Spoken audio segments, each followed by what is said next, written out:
যদি কাউকে ধোঁকা দাও, ভেবো না সে বোকা ছিল। মনে রাখবে সে তোমাকে বিশ্বাস করেছিল।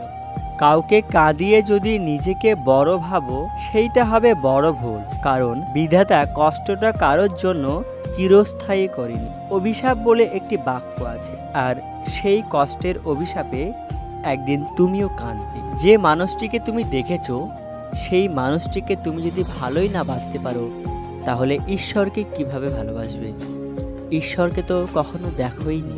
এক ফোঁটা শিশিরের কারণেও বন্যা হতে পারে। যদি বাসাটা পিঁপড়ের হয়, তেমনি এক চিমটি ভালোবাসাতেও সুখ পাওয়া যেতে পারে, যদি ভালোবাসাটি খাঁটি হয়।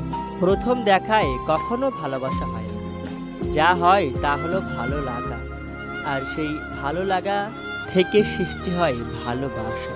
কারোর সাথে কথা বলার জন্য ফ্রি টাইম নয়, ফ্রি মাইন্ড থাকা প্রয়োজন।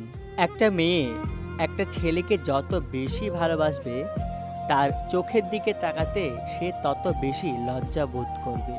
আর একটা ছেলে একটা মেয়েকে যত বেশি ভালোবাসবে, তার চেয়ে বেশি সে তার ভালোবাসার মানুষটিকে হারানোর ভয়ে ভীতু থাকবে। যে থাকার সে কুঁড়ে ঘরেও থাকবে, আর যে থাকার নয় সে কোটি টাকার মহল্লায় থাকবে না। আর এটাই বাস্তব। মানুষ পরিস্থিতিকে বদলাতে পারে না, কিন্তু পরিস্থিতি মানুষকে বদলে ফেলতে পারে।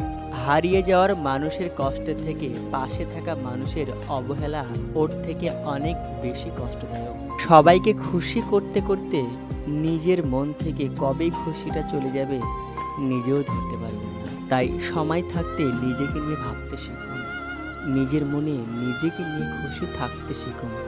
ধন্যবাদ।